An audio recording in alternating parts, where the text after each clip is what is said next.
Merry Christmas.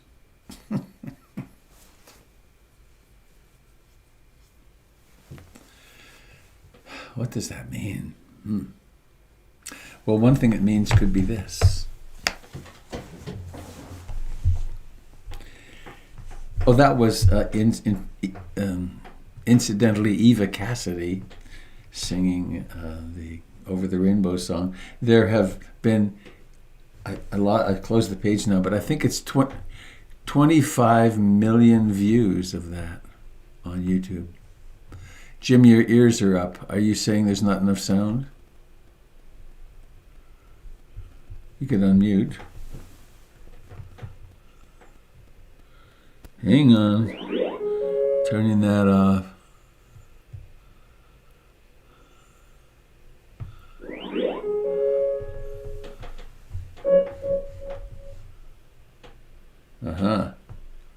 Hello? I'm getting good sound. Sounds fine to me. Jim, what's going on over there? Are you going deaf? Yeah. It's all me. Huh. May I proceed, sir? You're having paroxysms of laughter. It's not fair that we don't know what's going on. I had my headphones plugged in again. When will I learn? 10 or 12 repetitions is my experience. All right, here we go. I heard this on NPR some years ago.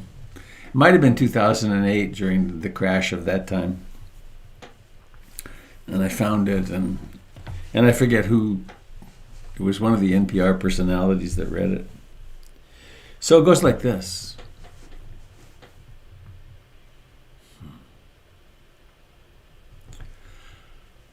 Joseph was unemployed. His unemployment compensation had run out. And I suppose it could say, and the people in power who could possibly make a difference were too busy in their own partisan views to actually help out. And there was a pandemic passing through the lands of the world.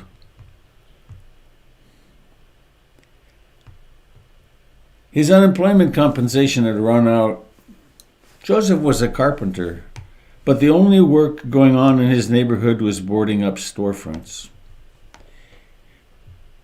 He and Mary had no place to live, and Mary was pregnant. She told Joseph that he would be the child's father, but he wasn't the child's father. The spark that began the life of their child came from, well, it was too embarrassing and ridiculous for Joseph to repeat. Friends told him he was being taken for a fool. He decided that whatever fantastic stories Mary told him, he would love the child as his own. That night, Mary had a baby boy. He seemed healthy, wrinkly, and had a nice loud cry. Mary swaddled their baby in old copies of bankrupt newspapers and laid him down at the back of an abandoned car. A stray gray dog, grimy from the road and whimpering with loneliness, kept watch over the baby and warmed him with her panting. Joseph also put his iPhone close to the baby, so the baby could be lulled to sleep with a lullaby app. At night, a star appeared in the east, and three wise persons, Warren Buffett, Alexander McCall Smith, and Monica Ali, came to behold Joseph and Mary's child. They wanted to bring him gold, frankincense, and myrrh, but that hadn't been available since Lehman Brothers collapsed, so the wise people brought gift cards to Chipotle. The infant saw them and smiled. Mary saw the look of delight in her child's face and said to herself, "He's happy with us." But she saw Joseph sitting by himself at the far end of the garage and knew he was worrying how he was going to make a life for their child. When Joseph came back to the car, his eyes glimmered. "I think I finally understand," he said. why we have been given the gift of this child. It doesn't matter who the father is, does it? Every child cries for our love and deserves our care. Every child who is hungry in the Sudan or cold in Cleveland, every little girl who is abandoned by a roadside in China, every little boy in Congo who is dragged into someone's army, any little girl or boy anywhere who is threatened by this epidemic, explosion, or indifferent parents. I must love them as a father loves his child. Mary and Joseph sat with their arms around each other and their baby boy, and the dog who they decided to adopt on the spot hopped up on the seat beside them and put her head gently into Joseph's lap. The star that had found them seemed to stay above them for a moment while their child slept peacefully, safely in their arms, looking out at a world that seemed suddenly new.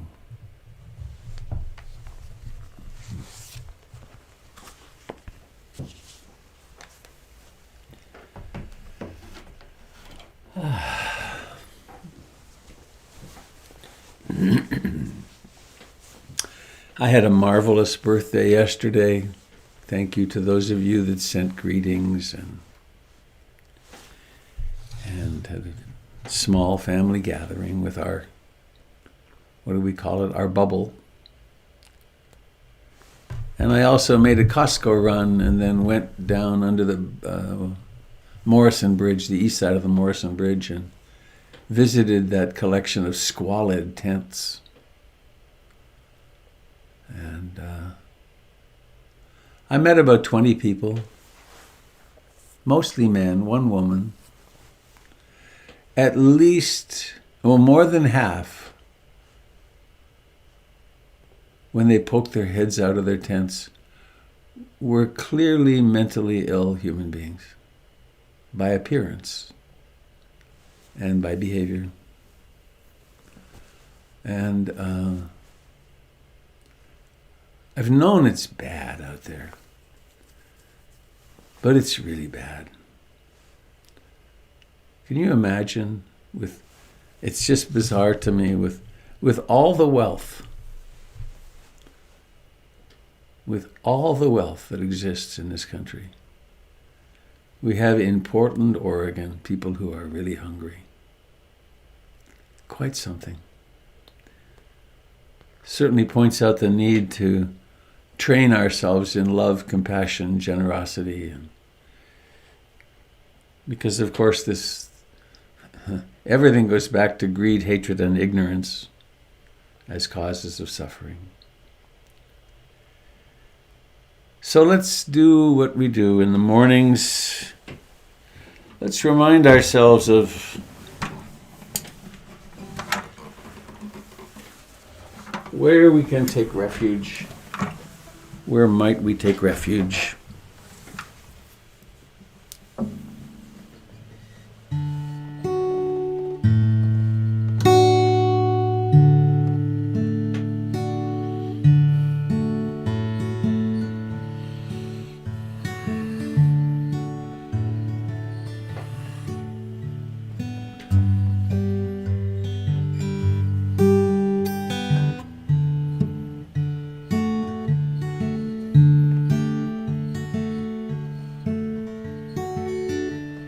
I take refuge in the Buddha, the one who shows me the way in this life.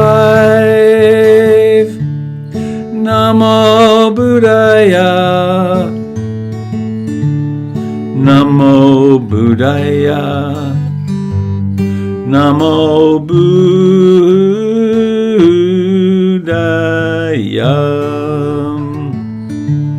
I take refuge in the Dharma, the way of understanding and love. Namo Dharmaya, Namo Dharmaya, Namo Dharmaya.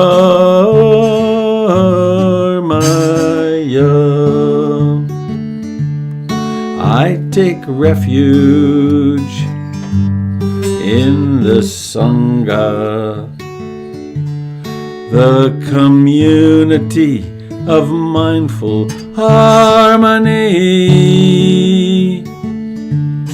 Namo Sangaya, Namo Sangaya, Namo Sangaya.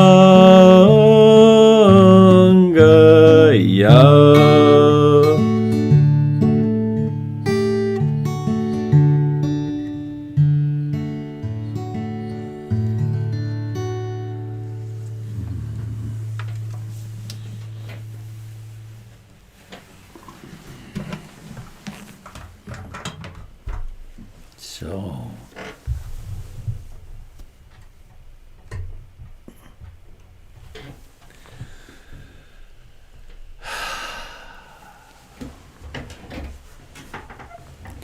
December the 25th, 2020.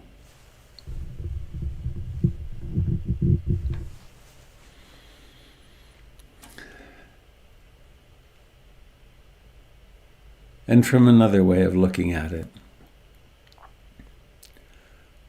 once again, as always, it's now.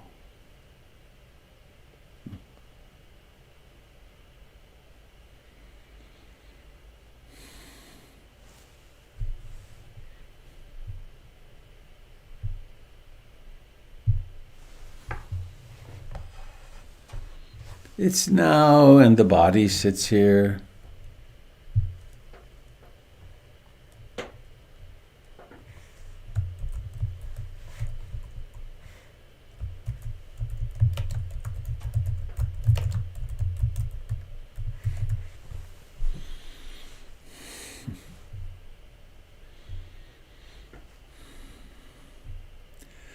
There is awareness.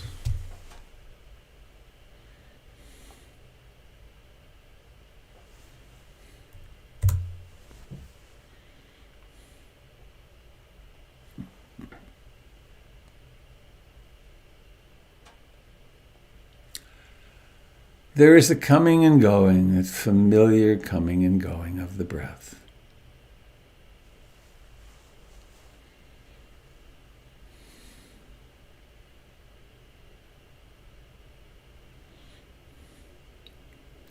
The world has its belief systems and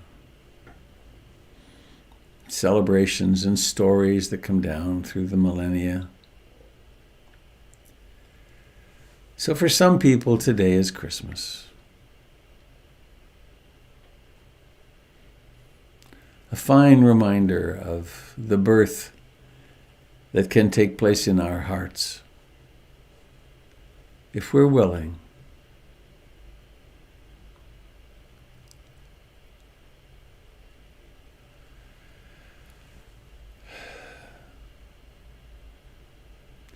In that story, the biblical story,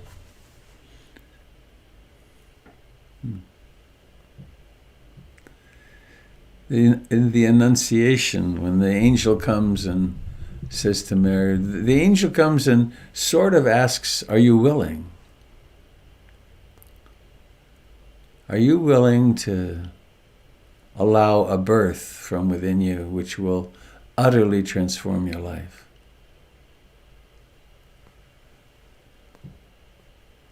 And the same question is asked of us.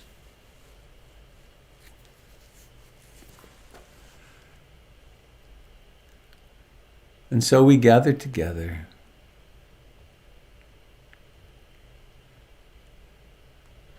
We make room in our hearts for this moment.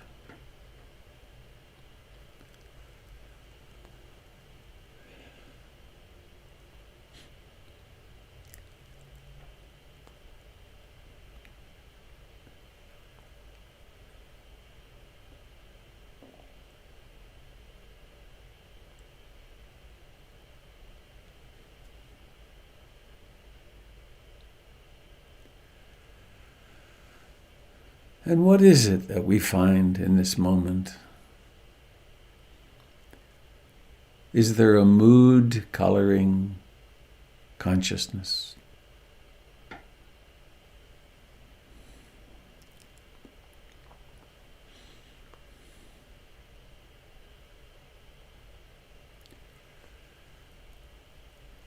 Is the mind tending toward wandering, toward restlessness, toward wanting something or not wanting something?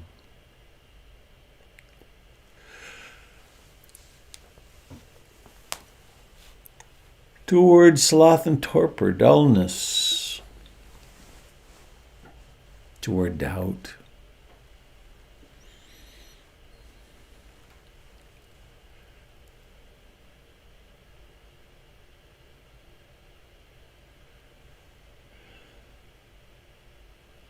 Let us embrace the fact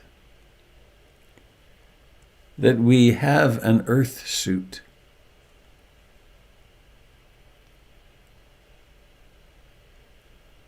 And from the tip of the toes to the top of the head,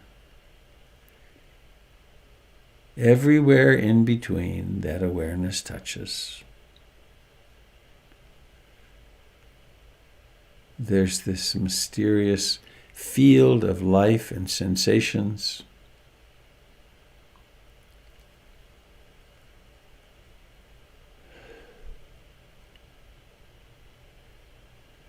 And it breathes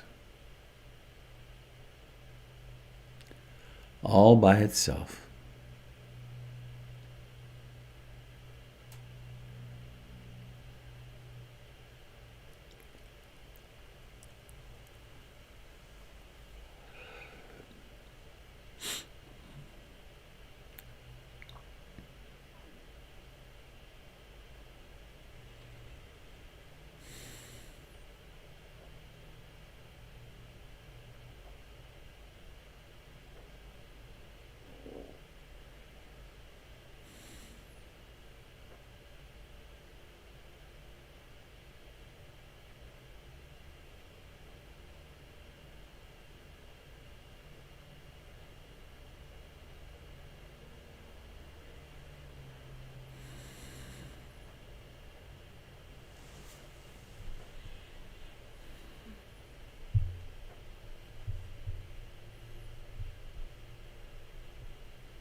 There is something that is birthing.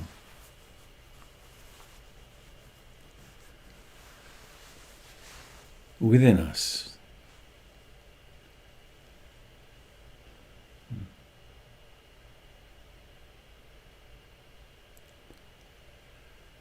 there is a quickening, an awakeness, a quality of love and compassion that is transformative. Will never be the same. There's no going back.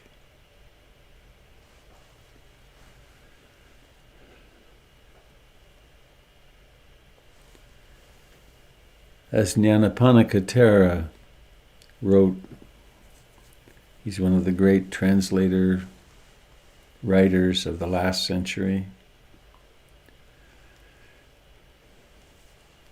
Mindfulness has a rather unassuming character.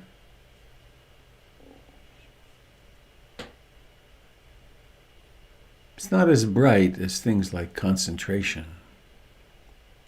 but wherever mindfulness gets to set its feet, it's difficult to dislodge.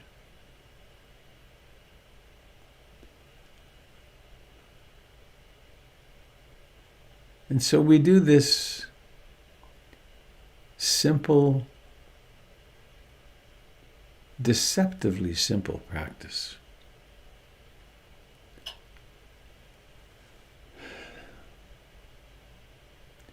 Be here now with this breath.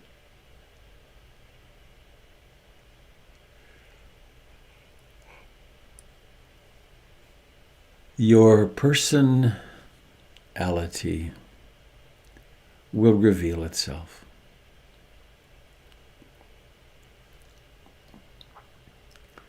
Greed, hatred, and delusion will be revealed for what they are.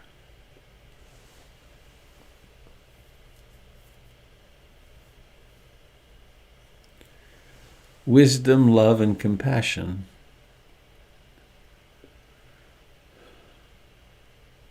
good sense will be born.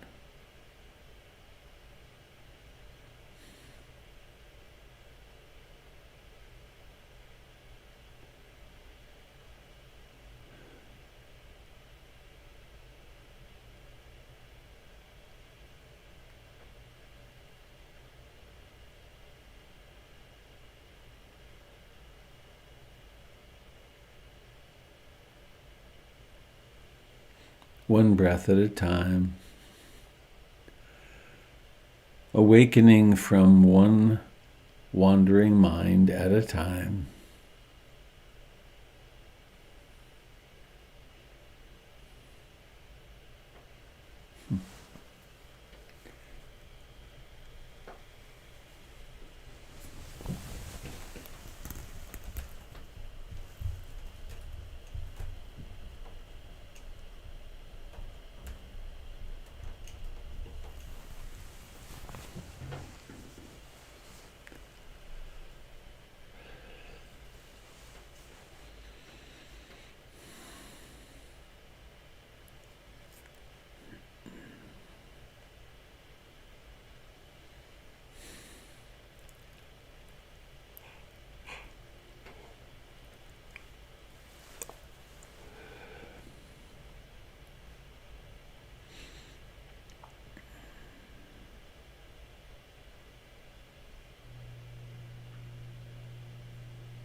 Resting back in the present moment.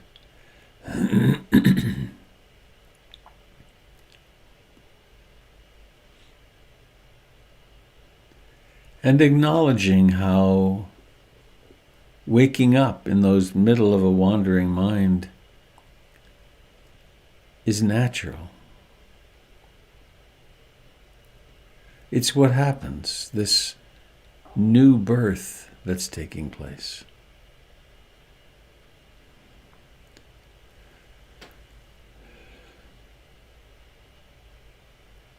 It's not that we have to make our awakening happen. It's that we cultivate the conditions for the natural unfolding. Moment after moment of breathing in and breathing out.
And we can remind ourselves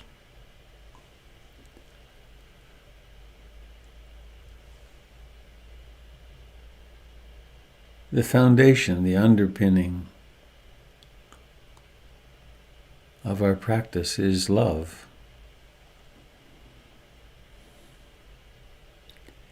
I aspire to love and accept myself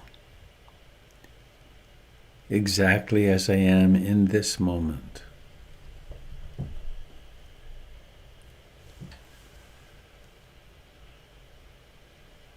No coercion, no violence. When self-hatred and self-criticism arise, mindfulness embraces them. Oh, it's you again.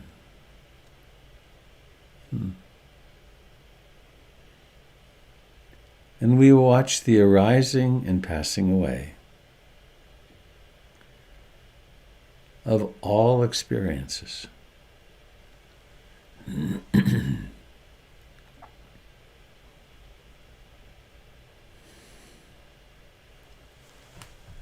And in life there's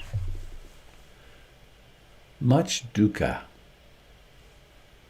the suffering that comes through the self's resistance to what is.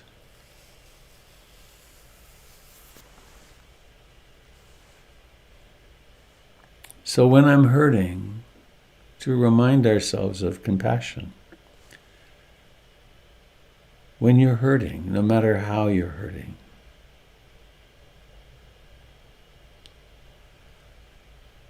holding yourself in sweet compassion.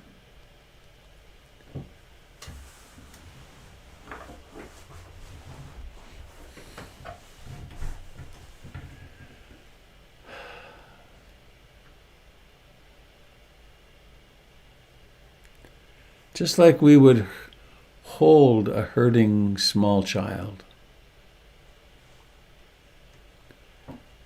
Not with urgency, not with restlessness, but with a quiet, calm,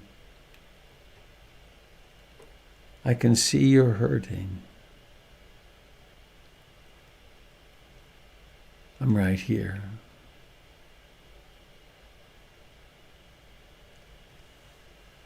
Whatever that hurting might be, loneliness, fear, jealousy, physical pain, anxiety, depression.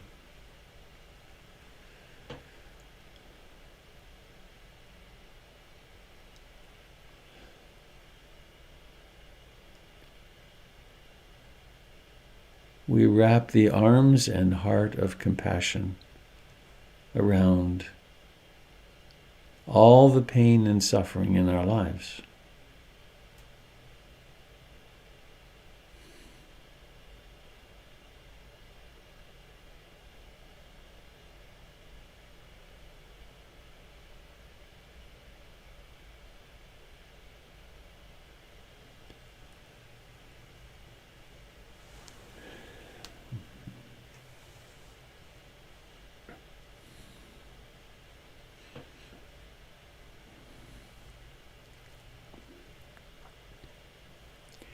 And just as we long to experience love and compassion, so do our loved ones.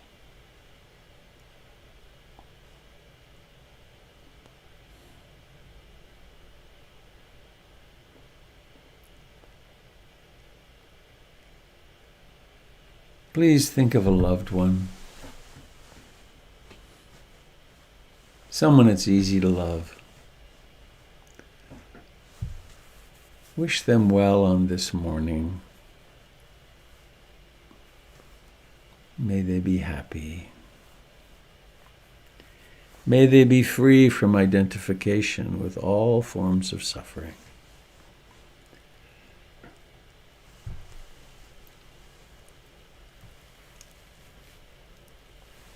Perhaps surround them in golden or white light in your imagination, or offer them a prayer. If there's some way you know that they're hurting, hold that hurting.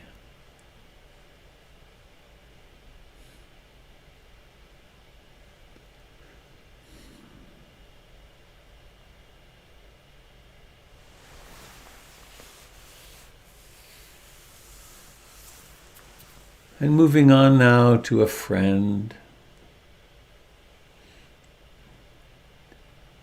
knowing this friend too longs to be loved and loving, to be held in compassion.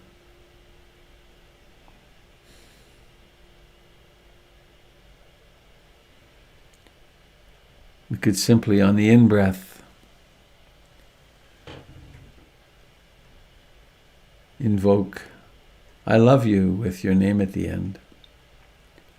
On the out-breath, I love this other person, with their name at the end.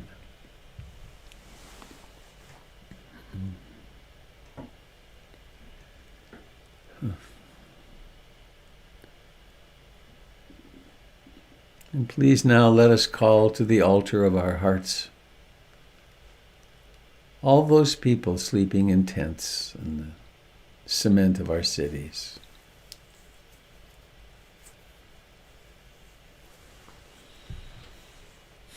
Several million people have fallen into poverty in America in the last year. I think it was 10, I heard.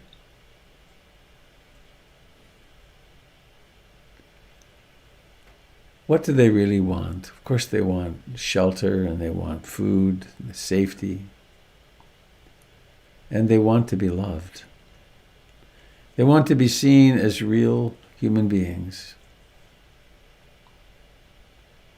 worthy. So on the in-breath, wishing yourself well, and on the out-breath, wishing well to these people and the refugees all over the world.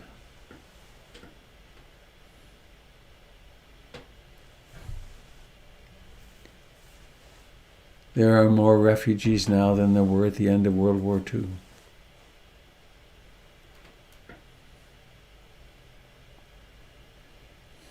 We do this not to overwhelm ourselves, but to soften our hearts.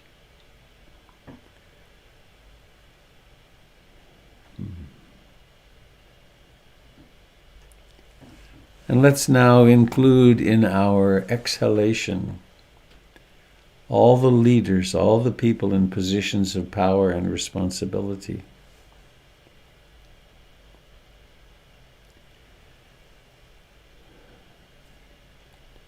Reaching out in love and compassion.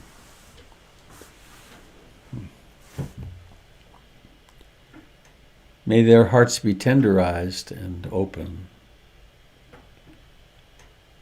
to the weakest among us, the most vulnerable.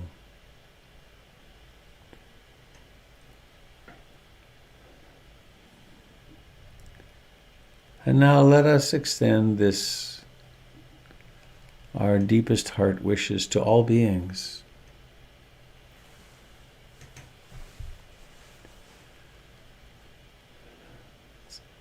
It's a big number, billions, hundreds of billions. But of course, all we have to do is soften out of our separate identity, and there we are, in everyone and everything.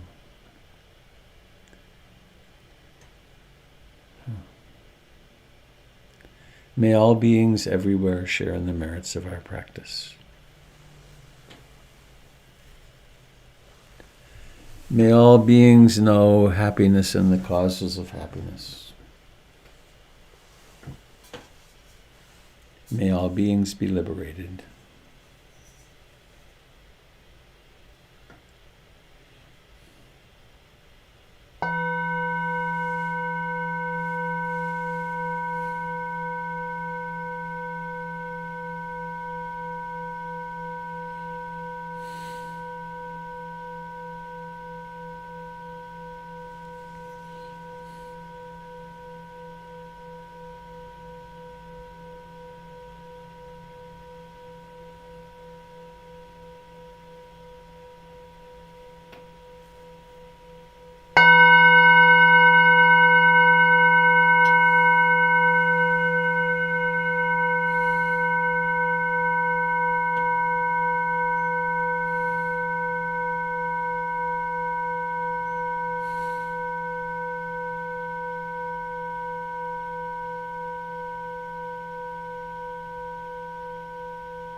And please let us notice the aliveness in these bodies and the awareness that co-arises with the aliveness.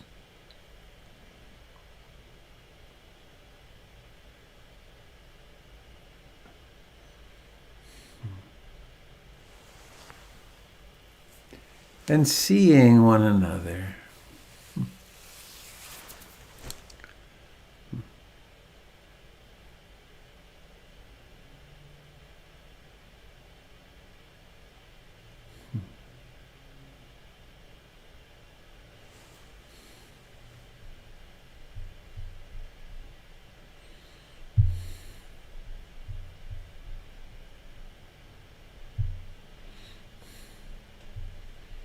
Good morning, Stephanie.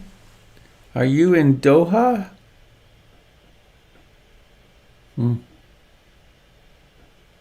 Thanks for joining us. Yes, I am in Doha. How's it going over there? Quiet, crisp, evening time. Crisp. Thank you. Nice to see you. So, I don't want to do announcements. Why don't we just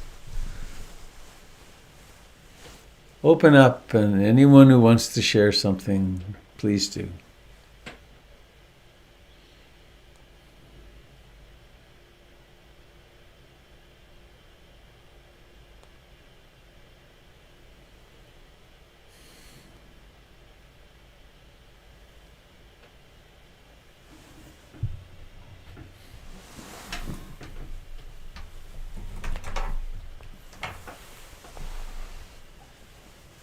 Good morning, it's Carol. Hello, Carol. My internet is a little unstable, so I hope you can hear me. Merry Christmas to everybody. It's also my birthday, and I think that this is probably the first morning, the first time that I've been able to spend Christmas and my birthday with the Sangha. So that in itself is a great gift. And later on today, I get to go and deliver meals. The Harriet Bay Inn on Quadra every year provides a wonderful free dinner, Christmas dinner for everybody, where everyone can come together. And of course, this year that's not going to be happening. But they've decided to still provide a dinner that people can pick up or be delivered, and so no one will miss out on a Christmas dinner. Everybody will have that opportunity to have that meal today. So that's pretty special. I've been thinking about some of the gifts that I've received from these morning sittings, these morning get-togethers and teachings, and of course there are many, but there's three that have come to mind lately that I've been working with. And the first one is when my mind wanders and goes off into big tangents, to remember to smile as I come back to the breath. And that's just been really, really, really helpful in my sittings and in my life, just having that awareness. And another one, there's three that I've really been working with or thinking about. The second one is just how mindfulness, awareness, presence is just so much bigger than any kind of thought or emotions. And that's been really, really helpful these days for me. And then the third one is just to, as Ajahn Chah says, this moment is like this, and so acceptance. and really trying to bring that acceptance into my sittings, into my life. And so, once again, I'm just really grateful, Robert, to you for giving those gentle reminders again and again and again. So thank you to all of you for being here with me this morning. I hope everybody has, in their own way, a positive day, however that manifests. I love you all. Thanks. And of course, let us unmute. 1, 2, 3. Happy birthday to you. Happy birthday to you. Happy birthday, dear Carol. Happy birthday to you. Anymore. Beautiful voices. I'm very lucky. Thank you.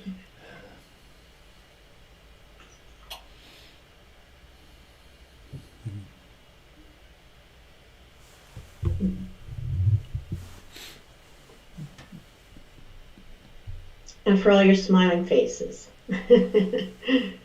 Jim, beautiful smile.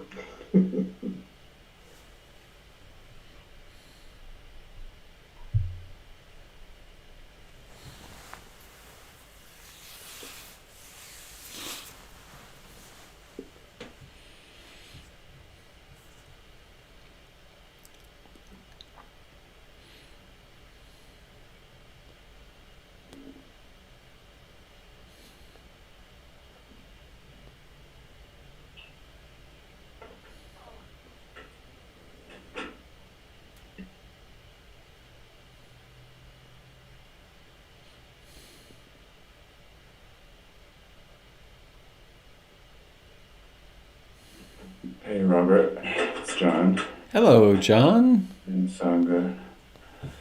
A couple of things. One, an insight last night. I was wrapping presents, and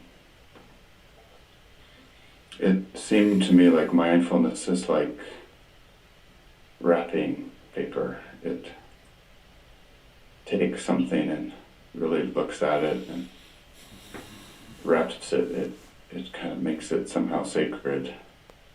There's a difference between something under the tree without wrapping paper and something with it, and it just felt really like an important experience to me, to take everything that comes into my mind and to wrap it, not to push it away, but to make it somehow special. And then you can open it, and that's the more intellectual one, but I had a deep, I'm going to get emotional.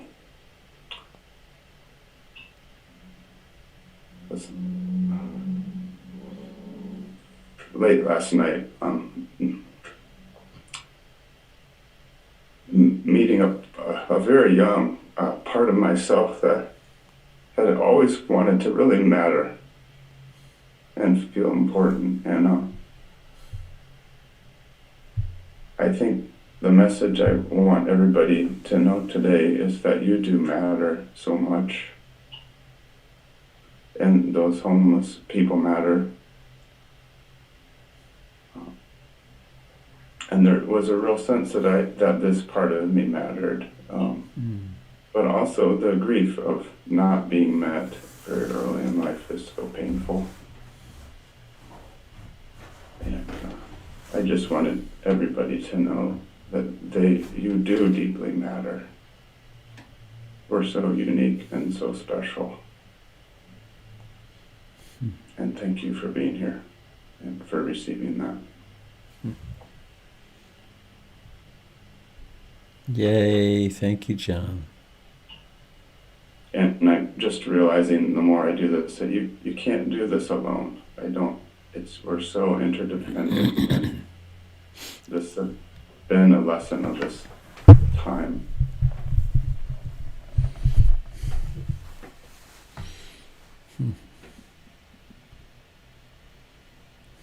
Thanks, John.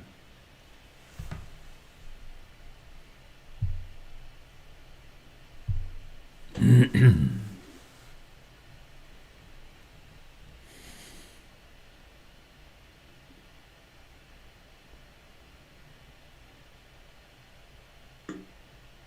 morning, it's Denise. Can you hear me? Yep.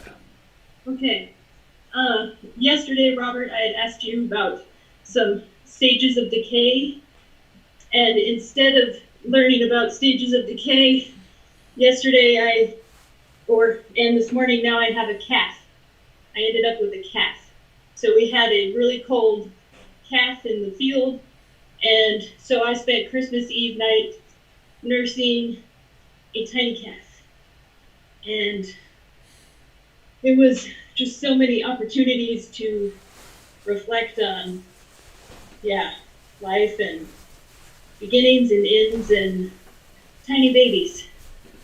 And I kind of had my own little creche. So I'm Nice. a little not super focused this morning in meditation, but just so grateful for everyone. And good morning from the baby cat. Ha! Thank you. Thank you. The cat here. Oh, you just Uh, There's the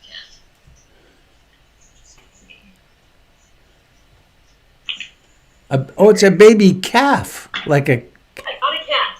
Oh. Oh, my goodness. Wow. You do live in a farmish context. Yeah, for sure. We have cows and sheep, and inadvertently I have taken over the care of a ranch for my in-laws due to COVID. Huh. So, yeah. Wow. Anyway, good morning, everyone, and just, whatever. Life happens. Even on Christmas. And where are you physically? What? Kings Valley. So just out of Corvallis. Uh-huh. Neat. Frosty last night, too. Yeah, it just was so cold. The baby got too cold. So it should make it, but it was a long night. Huh. Touches me. Thanks.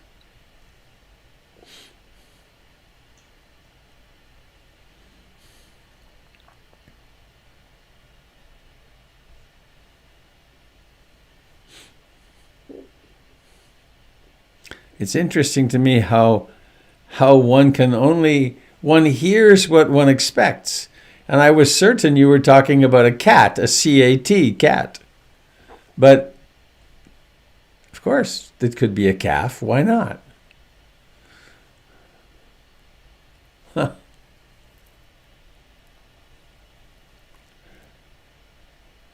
A Christmas miracle baby calf.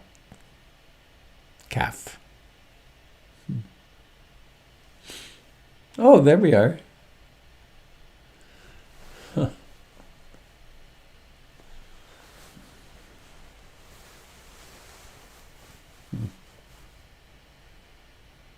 Oh my.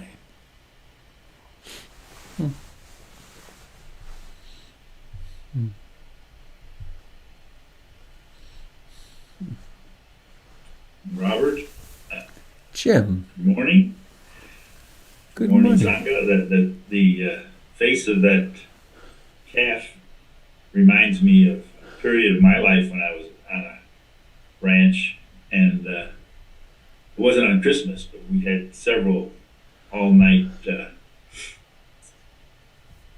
events with sheep and cows. One night was so cold that we brought the calf into an apartment at the edge of the field, and with the help of two other people, we got a little calf into the shower and just used warm water to revive it. I'd forgotten all about that story. So I saw that face. Yeah. wrestling with confused, frozen babies is on an all-night vigil is an amazing way to focus the mind. Thank you for reminding me. Thanks, Jim.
Hi, it's Michelina.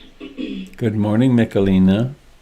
Good morning. I've been having this story unfold in my head for the last week or so, and not just my head, kind of everywhere, about how I've been really curious about like the birth of the Buddha and where he taught and how the Dharma spread and how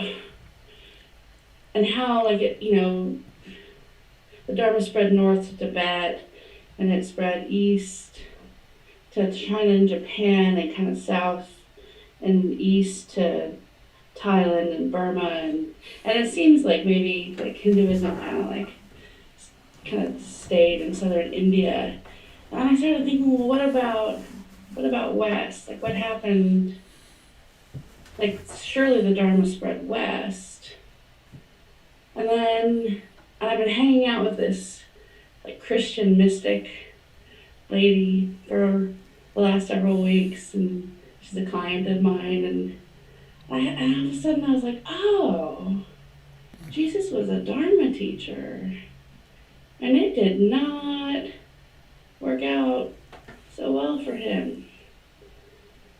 And I was raised by like an angry Marxist and a kind of a refugee pagan in hiding, and so like Jesus was kind of this very like out there, other people figure, and it's just, I'm just having a really interesting time kind of reconfiguring my understanding around kind of the universality of the teachings of awakeness. And it's been a real relief, and I've had a really angry relationship with Christmas for a long time, and it's taken on many forms, and I've like rejected it a lot, and I told myself it was because I was above it, and this year like I kind of like needed it, and I've kind of let myself need it, and I've let myself kind of like soften to it a bit, and soften to because I had this story for myself about how like Christmas was for, well, it was a story I was told as a child, that religion is the opiate of the masses, and that Christmas is like this, this just delusion, but the way that the stories about the interplay between the dark and the light, and awakening to love,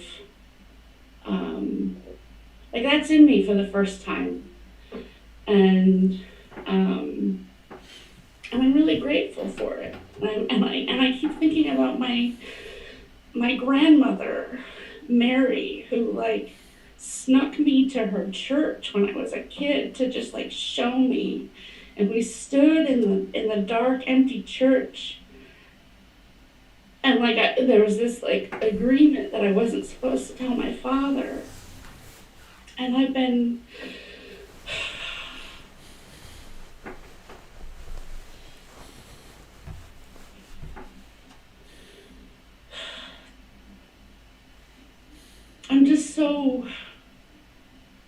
just feel so moved to have this rearrangement of understanding. And I've been wanting to talk about it all week and not talking about it, and now I did. Thank you, Mikulina.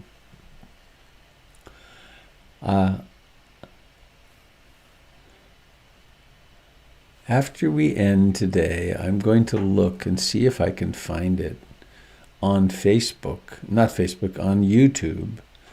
A year ago or 2 years ago, on Christmas, around Christmas, I have on several instances used my drum and told the story, the Jesus Dharma story, the Jesus birth Dharma story, and I'll see if I can find that and put it on my blog. And you might look also.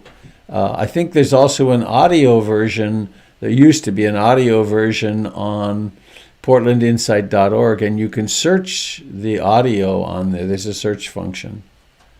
But I think you'd find it really interesting in this reclaiming the mystical story that, from the Jungian perspective, that every part of the story is us. And so who do we have in us who would kill the new birth? Who's the Herod in here? And these are, it's crucial to take it out of the concrete story and realize that it's mythology.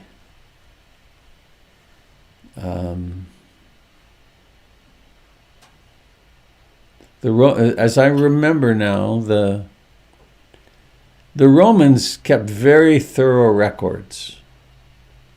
There's no record of the killing of the babies. You know, that Herod goes out and kills all the newborns and so on. That's mythological. Now, why would a story like that persist? Well, I know there's a part of me that would kill these new births, these new emergences of awakeness. They shake things up. So let's not have that happen. You know, and in the traditional, what's it called, the synoptic gospels, the big four, only 3 of them talk about the birth. And anyway, as I recall, 3 times Joseph is visited by an angel who says, "Get them out of here." And Joseph listens, in a dream. And Joseph listens to his dreams and saves their lives. Now, do you listen to your dreams? And when something says, get out of this one or move toward this, how do we attend to taking care of this new birth? And so it's a gorgeous mythological guidance. And mythology is not a lie. Mythology is the maps of the inner world, of the inner life. That it's the only way to tell the story. And of course, we've concretized it, and it's Christmas has been turned into a great materialistic fetish, sort of. But the mythology is right there, and I can sense. You're opening to that deeper level and meaning of it, and how wonderful. But I'll try to find that and put it up.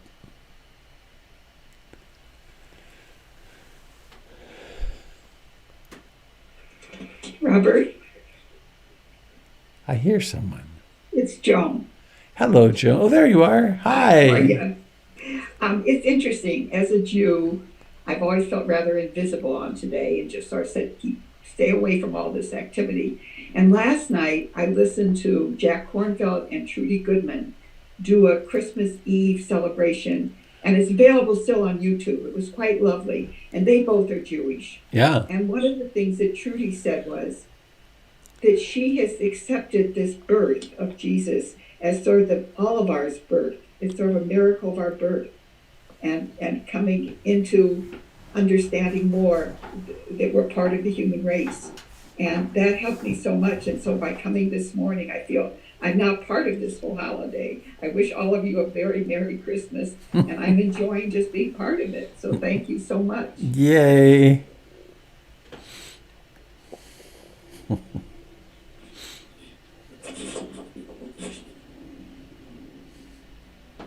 You most decidedly are part of it.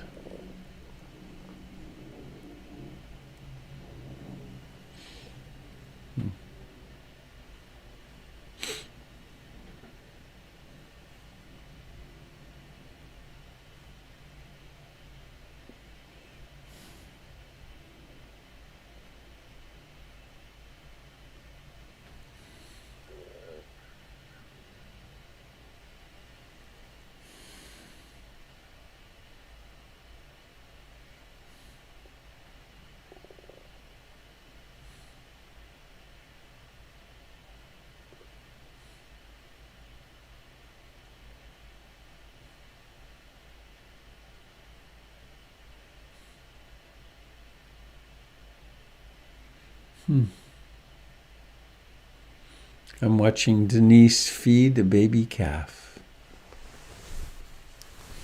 Yeah.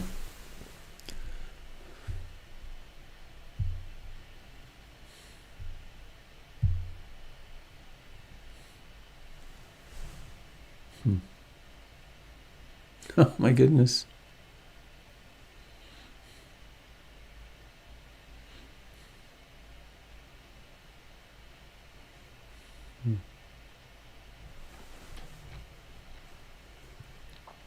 It's the ER for baby calves.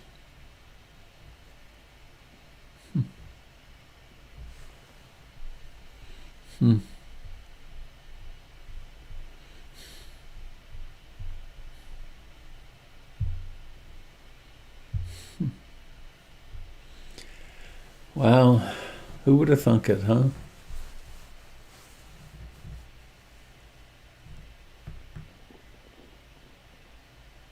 Oh.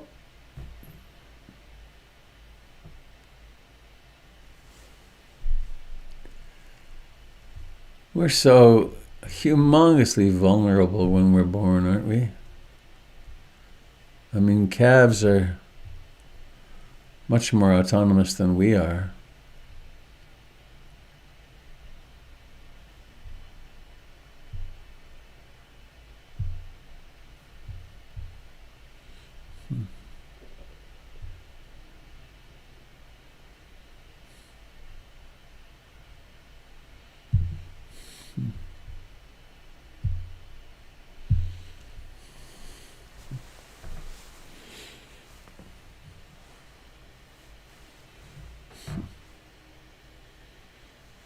Somewhere, sometime, in that mystery we call the future, I can imagine myself saying, You remember that morning during COVID, Christmas morning, when Denise was rescuing a baby calf? That was quite a time, wasn't it?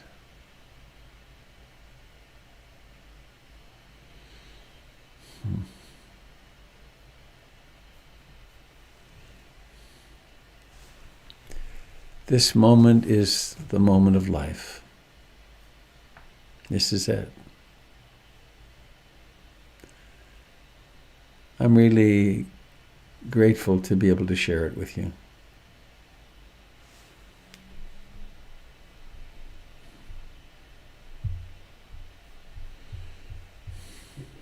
Hey, Robert. It's Alicia. Hi, Alicia. Hello. Merry Christmas to you and Merry Christmas to everyone. I just wanted to say that here in Michigan, it is a white Christmas, which is, even though it's Michigan, not all that common. So I'm just angling my Oh, I see. Yeah. computer so everyone can see. It's a lovely, snowy, quiet, white day here. Beautiful. Are there reindeer tracks? You know, if you look hard enough, you can find just about anything here in Michigan. It's full of animal life. More often raccoons and, sort of destructive deer eating my husband's garden. But Well, thanks for checking in. Absolutely. Merry Christmas. And happy birthday to you. Belatedly, Robert. And thank you for your role in making this little house happen, because it would have been really hard in the tent.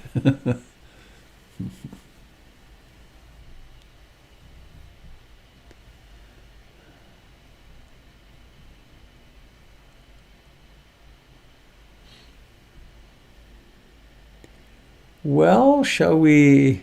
Oh, there's Steve again. Hey, Steve, that birthday dirge yesterday was really something. Thank you. A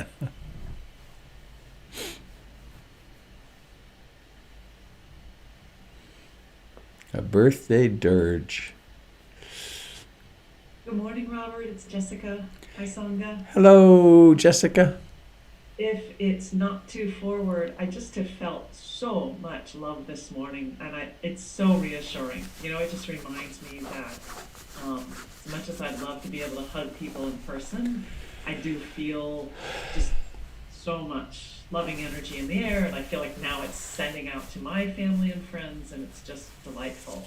And so I was going to suggest, as we've done before, that we all just really send each other hugs, because I'm just beyond measure grateful and just love you all so much. So thank you.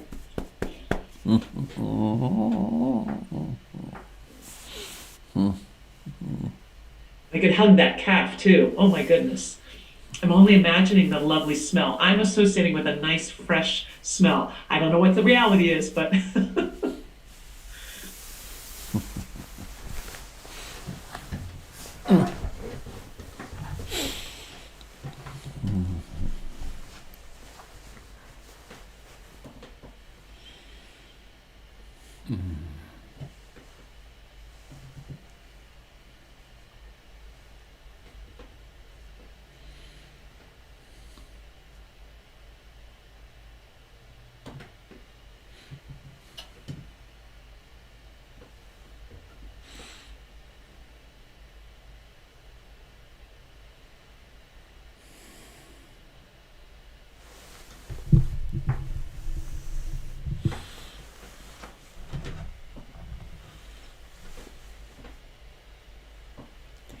Any last sharing anybody wants to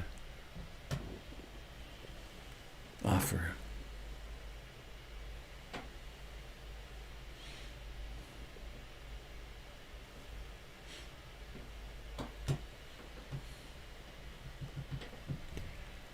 Well, let's end with Ya Fatah. How does that sound? Ya Fatah, one of the 101 beautiful names of God in Islam, meaning May the path of your heart open before you. And I always think to say it this way, it's not a namby-pamby quiet Buddhist chant. It's a full energy, extend chi to the center of the planet, and all the extra love that's in your heart that you've got to spread around. You just take it and you cast it out over the world. And let's do it 6 times a lot. And the words are Ya Fatah. And I'm going to move my microphone so I can have freedom of movement. And we hold it. And if we put our hands toward the camera, it'll also give us a nice experience with it. So you ready? Oh, and also, given that we're all facing in different directions, we cover the entire world. And so this is another way of saying, may all beings share in the merits of our practice. Oh, Jim's standing. You ready? Extending chi. Ya Fatah! Ya Fatah! Ya Fatah! 3 more times. Ya Fatah! Ya Fatah! Ya Fatah! Once for good luck. Ya Fatah! So have a lovely day, whatever it is you're doing. And if you're celebrating, then celebrate fully. Enjoy it. And of course, we can all be mindful doing whatever we do. So the day of the week is this Friday? Yeah, Friday. So I won't see you in the morning, but if you want, Sunday morning at 10 Pacific Standard Time. And thanks for coming this morning and allowing this to be so beautiful. So, be well. Merry Christmas, everyone. Love. Merry Christmas. Sign language. I love you. Have a beautiful day of surviving, little calf. Yeah. Bye, baby cow. I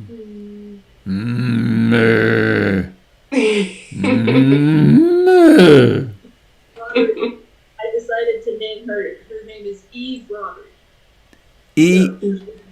Born on your birthday on Christmas Eve, so I'm calling her Eve Robert. Oh, lovely. Eve Robert. Robert.